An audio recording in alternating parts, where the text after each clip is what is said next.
Production ready to roll back out for their second race of the weekend, and it's all eyes on Gary McKay. How cool is this little XE1 Tirana? He loves his car, he's got a bit of history with it, and Kylie caught up with him earlier in the weekend. Childhood dreams begin many years ago, and sometimes when we grow up, we're still chasing them. And for Gary McKay, wow, very Gross Brock-esque for you, isn't it, this passion? Yes, absolutely. Was obviously a Brock hero back in his day. Bought a car that was similar to what he had, and I've had it ever since. Now, it's followed you the whole journey. How has that happened? I don't know, very fortunate to have a very understanding wife, obviously, and obviously she was around as a girlfriend when I first bought it, and I remember we used to pick her up from high school, for God's sakes, you know, and then later on in life I actually proposed to her in that same car, so and I've still got it today. I bet there were tense times when maybe the car had to sell as you're a young couple starting out, but she survived.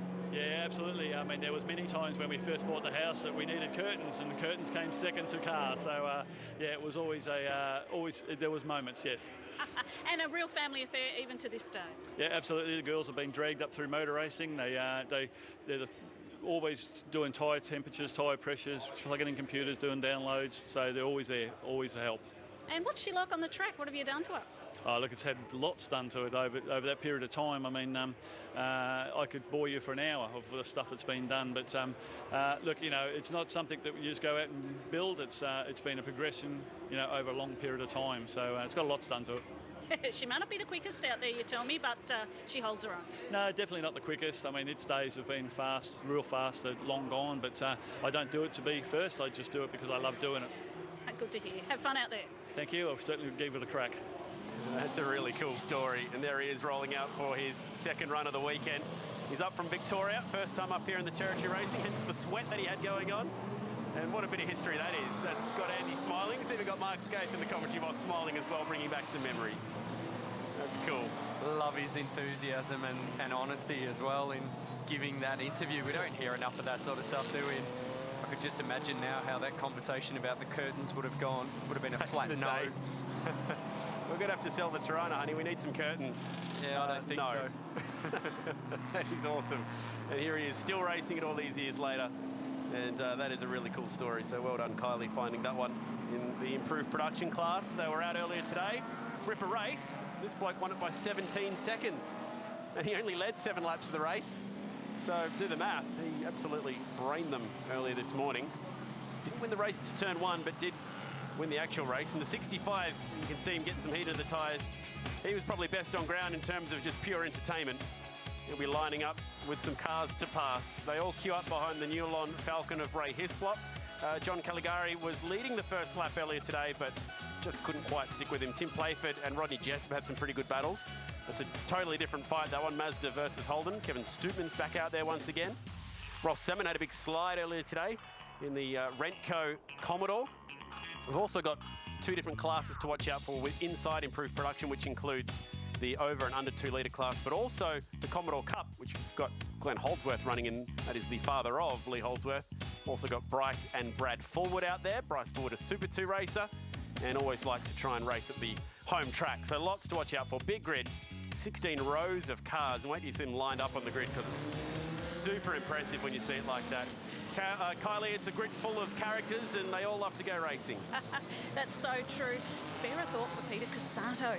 He's number 60 in a Ford Escort, a nimble 2-litre car that managed to finish 7th.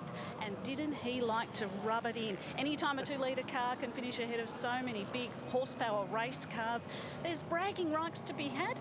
And Peter Cassato, he certainly let the boys know about it. So can he back it up with this one? We'll see. That's nice. He was absolutely flying out there, won his class convincingly, but just couldn't stick with the BMW and the Lancer in a straight line. And that's really the nucleus of a category like this, isn't it? There's only one race winner of the overall event, but to be able to go back into the paddock and just have those conversations and bragging rights against each other, that's really where it's at. So great to hear.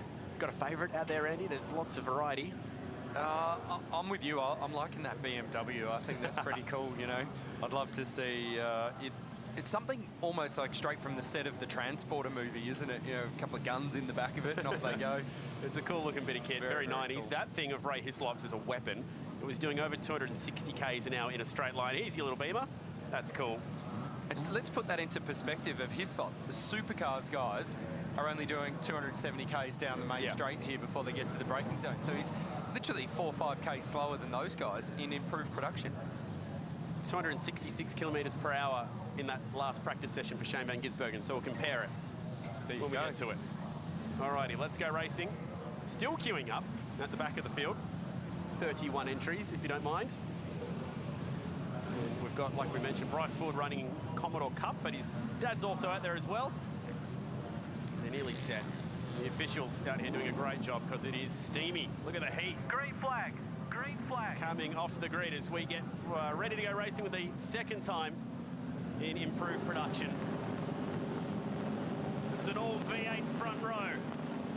Can Caligari win the race down to turn 1? He might just have a small advantage. There goes Andy's Beamer out like a cannon. Now Hislop's got a little bit more of an advantage this time than he had compared to race 1. Can he go deep under brakes? He does. He'll take the race lead. That's also a pretty good start from the RX-7, trying to slot back in behind Ray Jessup. And the BMW trying to hang tough around the outside of turn 1.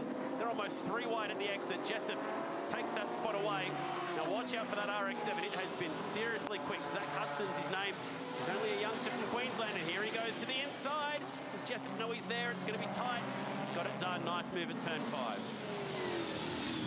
Zach Hudson in today's earlier race was really playing motorsports game of snakes and ladders. He made a couple of spots up off the start and then dropped down a whole heap and then made his way back up, lost a couple, made them back up, and in the end he finished around about 8. So we'll see what he can do from here today.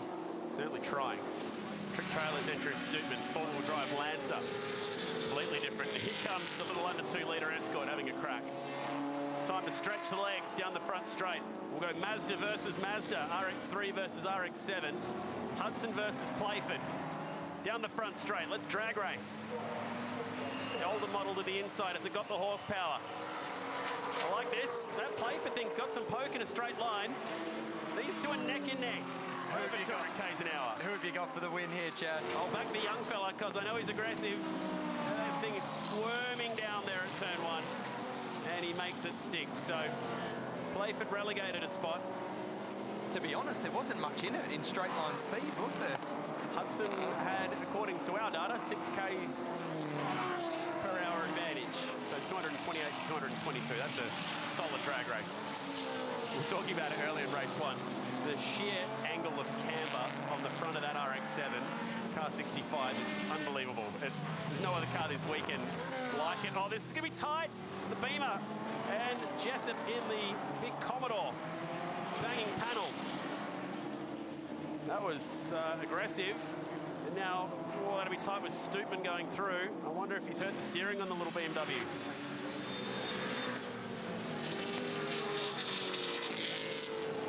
So let's see, there's a little bit of a ding there on the right front guard. You can see that. One of the Commodores around, further back at turn 6, that's Cowie. Can we get that car moving? Let's hope so. Let's hope we stay green. All right, back onto the front straight. And the roll-ons continue.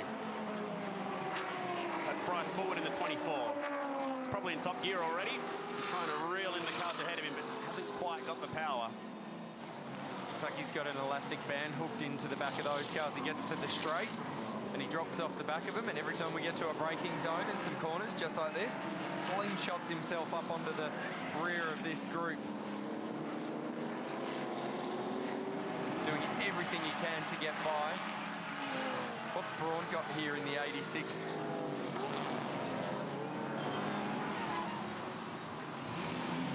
Can't do anything with it. We know that he has a massive crack. Tried to get up the inside of Jessup, wasn't able to get it done. Regular visitor here in Darwin, makes the trip up from Victoria for this race. That's a big, big drive. That's a cool shot. Very old school, as you can see them through the window, gassing it and moving away from the start line. That shot was awesome. It showed Caligari just with the initial jump even, and that was enough to see what we've just been given there on the vision, that he was able to actually get a better run, but Hislop's start was better than today's earlier one. He was able to lead into turn 1. Little BMW, that's like what that used to happen when they raced against the Group A cars back in the day. They were so fast off the start and then couldn't do anything with it. That's cool. It's like watching them launch off the start line at Amaroo back in the day, or Oran Park, some of the old school racetracks in and around Sydney. And this was that little scrape. Thankfully, both cars running white liveries, so you can't actually tell. Yeah. True, no paint swapped officially. And this will be what happened to the Commodore Cup car of Cowie. Still a good-looking car, the old VH Commodore. And you've got the big wings on it. Oh, a big flame out the side. I was going to say, we haven't seen any of the typical grass fires that we get here. There's a lot more moisture in the ground than the last few years. Outfield's very green, which is good to see.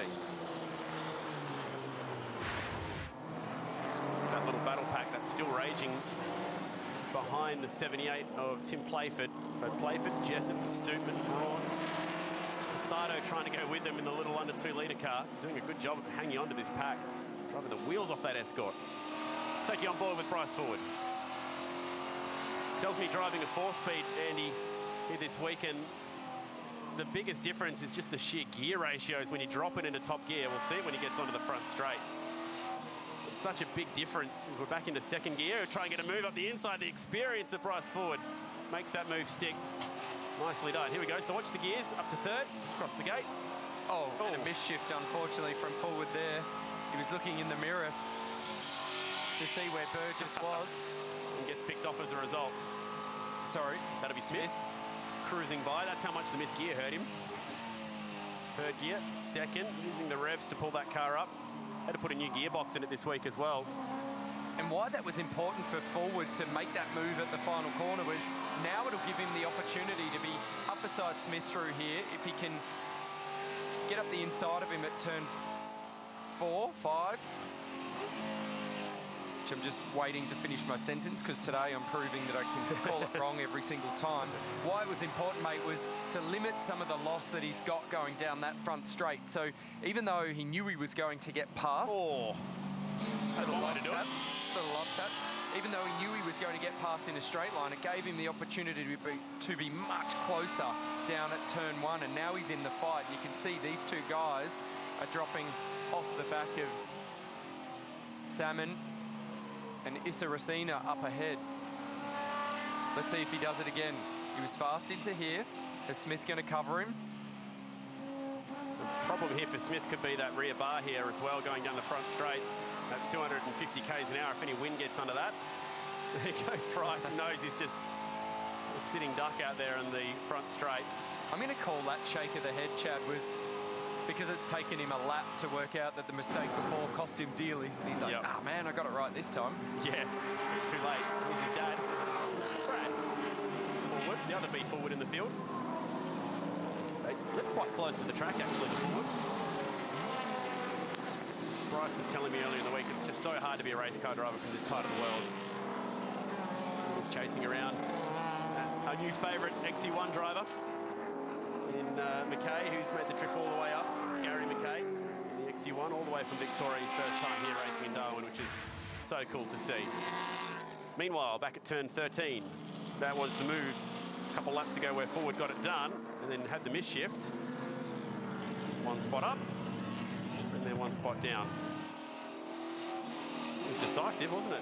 And it doesn't take much. So again, we're on board with Bryce. This is the replay, comes out in second gear. Look at him, he looks up, he's still looking up, goes to shift, and it was just that little misshift there. Split second, didn't go into the gate nicely, and he had to go again. There's the roar of the V8 on the outside.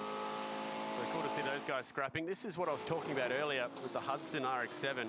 The sheer camber angle on the front end of this car. Hard to see from this side because it's actually rolling over onto the tyre and doing what it's designed to do. But in a straight line, looks like it's rolling on the very inside of that tyre.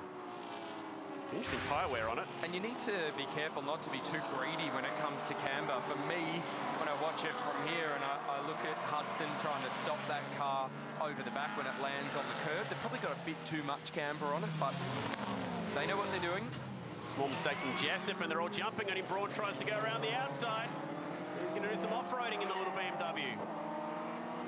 Ah, that's disappointing for Braun. He's just spent the last 3 laps working away at the back of Jessup. Now Stoopman in the all-wheel drive Lancer moves through and gets it done. But watch out for the little Escort. It's like a Jack Russell, this thing. Wants to be able to get back into the paddock at the end of this race with his chest out very proudly and his shoulders back. Here it is. Look at the camera on it. It's just making me shake my head. I don't think I've seen it come quite with that much. Oops, we've got one off, and it's another RX-7. And the 23's overcooked it. That's Skelton. I thought that might have been Hislop there because we were watching the battle for second and third, but Hislop's miles up the road. He's almost back in the pits and having a cold beer at the end of the day. That's the second off for Skelton then. So we had another one at the other side of the track. That's got a bit of Alan Moffat about it, that car almost, from back in the day. Here's your race leader, by the way, last lap. 10-second gap on the field. Just about get it done without even using top gear. He's cruising out there. Oh, is that Jessup again? And is that Skelton still off the road, or separate incident? Another one? Having some dramas maybe with the brakes. Everything gets hot up here, no surprise, but particularly brakes around this place, particularly for improved production cars. All right, let's give this man his accolades as the lap traffic point him through. Another checkered flag going the way of Ray Hislop. There's just no touching this guy. The BF Falcon picks up another win, many-time Australian champion. And this old touring car still going strong. And the battle for second was really close. So pushed all the way there. Zach Hudson's got that thing firing this weekend. Home for third. Picked up quite a few spots there. A bit of a wait back to fourth. Tim Playford, here he comes now. In the yellow little Mazda. Stootman making it another car inside the top five from a different manufacturer, Mitsubishi. Then a BMW, then a Ford Escort. That's the top seven, so another big drive from Casado in that under 2 litre car. And then it's Ross Salmon with his hands full all the way to the checkered flag. That battle that included Bryce Forward. We've got a few cars stuck off the road, and Jessup with big damage. So never made it home. That's an ex-Jared McLeod car which was running around in the V8 Utes back in the day. Actually started its life as a V8 Ute and was converted to a sedan to run in this category. It always identified as a sedan, and now it's finally got the chance to races one up here in Darwin. Ray Hislop picks up the race win, 10 seconds clear of the field. Zach Hudson, that's a good drive, up to third. And Tim Playford staying out of trouble, 23 seconds off the pace. Couldn't quite get that thing going. Interesting, we didn't see Adam Ubergang out there in that race. He's usually a regular. That little Mazda must have some issues. There was a blank spot on the grid, and that'll be why. Bryce Forward picking up the Commodore Cup win, had his hands full. Gary McKay in the old XE1, still having fun. And Brad Forward a little bit closer to his son that time out, so that was a good drive. All the way down through Rodney Jessup. No, that Jessup car didn't quite get home in the end, so I wonder if he'll be starting off the back of the grid later. Highlights, race 2.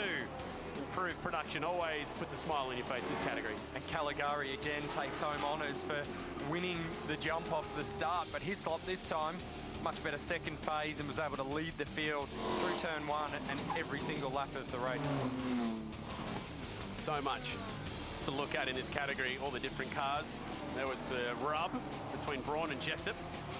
Things would get worse for Jessup later on. That little battle went on for a long time before Braun got the job done, but got himself undone as well. This was on board with Bryce Forward. Nice move at the final corner. Came out onto the straight and had a little mischief that caused him some grief, and this was the back end of that battle. Forward on the inside. And this was the moment that I spoke about before for Braun. Just got in too deep to the hairpin, lost the rear of the car, and around it went, giving away all that ground that he just made up. So Ray Hislop in a league of his own, as he tends to be in this category. Cruising to another checkered flag. That's 2 from 2 this weekend. And doing it nicely. 10 seconds clear of John Caligari. And picking up back-to-back race wins in a car that has seen the checkered flag first more than any other car in the country in improved production.